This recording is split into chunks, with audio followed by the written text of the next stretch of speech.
স্বাগতম জনাইছো আমাৰ চেনেলটিলৈ। আপুনি শুনি আছে হৃদয় স্পন্দন এটি মিঠা প্ৰেম কাহিনী। আমাৰ সৈতে জড়িত হৈ থাকিবলৈ আমি আছো ছ'চিয়েল মিডিয়াৰ ইনষ্টাগ্ৰাম আৰু ফেচবুকত। মোৰ মৰমৰ অনুৰাগীসকল, আপোনালোকৰ বাবে আমি আনিছো ইনষ্টাগ্ৰাম আৰু ফেচবুকত সপোন প্ৰিয়া। লিংকসমূহ ডেছক্ৰিপশ্যনত গৈ বিচাৰিলেই পাব। সপোন প্ৰিয়াত আপোনালোকে ফেচবুকতেই হওক বা ইনষ্টাগ্ৰামত আপোনাৰ অনুভৱ আমাৰ সৈতে শ্বেয়াৰ কৰিব পাৰিব। চেষ্টা কৰিম সেই পেজটোত আপোনালোকৰ মেছেজসমূহৰ ৰিপ্লাই কৰাত। হৃদয় স্পন্দনৰ দ্বিতীয় ভাগৰ প্ৰথম খণ্ডটিত আপোনালোকে সুধিলে বিভা ঋষিয়ে গুৱাহাটীলৈ গৈ বিয়াৰ নিমন্ত্ৰণ নিদিয়াত হঠাৎ অভিৰ আচৰণ সলনি হোৱা, কোনোবা এজন ব্যক্তিয়ে এগৰাকী নাৰীৰ সৈতে নিচাত মাতাল হৈ কথা পাতি এজনী ছোৱালীক মাৰিবলৈ কোৱা। যিমানে খণ্ডবোৰ আগবাঢ়ি গৈ আছে সিমানেই ৰহস্যৰে ভৰি গৈ আছে। ৰহস্যবোৰ শীঘ্ৰে নাইকিয়া হ'ব, গতিকে তাৰ বাবে শুনিবলৈ আমাৰ চেনেলটি ছাবস্ক্ৰাইব কৰিবলৈ নাপাহৰিব। আমি আহিম আপোনালোকৰ ওচৰলৈ প্ৰত্যেক ৰবিবাৰে। আপুনি শুনি আছে হৃদয় স্পন্দনৰ দ্বিতীয় ভাগৰ দ্বিতীয় খণ্ড। আজি ৰবিবাৰে হৃদয় স্পন্দনৰ কাহিনীটো আপোনালোকৰ মাজলৈ লৈ আনিছোঁ মই RJ প্ৰিয়ংকাই। আহক তেনেহ'লে আমি একেলগে শুনো হৃদয় স্পন্দনৰ দ্বিতীয় ভাগৰ দ্বিতীয় খণ্ডটি।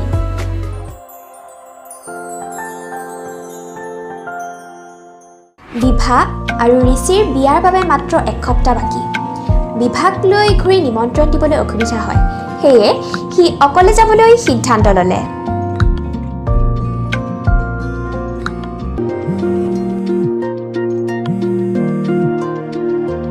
বেছি স্পীডত নচলাবা। নচলাওঁ মৰম। জলদি মাতি কামবোৰ শেষ কৰা, কেইদিনমানৰ পৰা ঘৰৰ পৰা ওলাব নোৱাৰিবা নহয়। সেইকাৰণে আজিয়ে শেষ কৰি আহিম গোসানী। ফোনটো কাটি বাইক ষ্টাৰ্ট দিলে। আজি গোলাঘাটলৈ যাব, দেউতাকৰ গোটেই পৰিয়ালটোক নিমন্ত্ৰণ দি আহিবলৈ। বিভায়ে কাপোৰবোৰ লাহে লাহে পেকিং কৰাত ব্যস্ত। তেনেতে মোবাইলটো বাজি উঠিল। স্ক্ৰীণত জিলিকি আছে অভিৰ নামটো। অঁ, কোৱা। বিভা, তই তোৰ বিয়াখন ভাঙি দে, ঋষি ভাল ল'ৰা নহয়। কি কথা কৈছা? পাগল হৈছা নেকি? ৰ'বা, তুমি ধেমালি কৰিছা ন? মই ধেমালি কৰা নাই, তই বিয়াত বহিলে কথা বেয়া হ'ব কিন্তু। ফোনটো কাট খাই গ'ল। বিভা বিচনাখনতে বহি পৰিল। প্ৰেমৰ ভাষা কি, বৰণ কি, বুজোৱাজনে আজি তাইক তাইৰ প্ৰেম উশাহৰ পৰা আঁতৰি থাকিব কৈছে।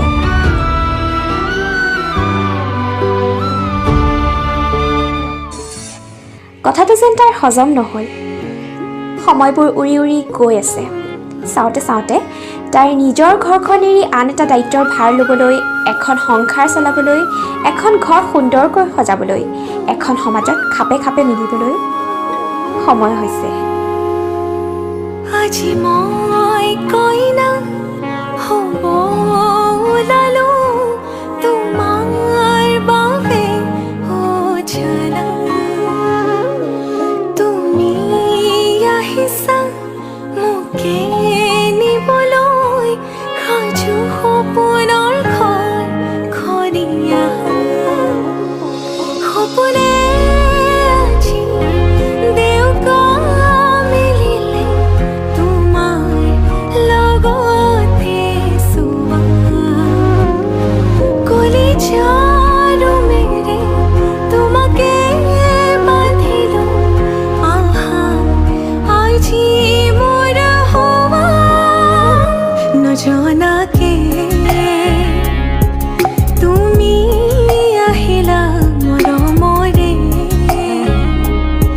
সৰগ ৰচিলা জীৱনতে, ৰং ঢালিলা তুমি জানো জানা।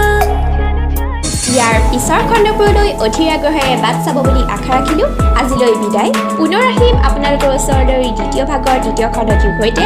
হৃদয় স্পন্দন এটি মিঠা প্ৰেম কাহিনী।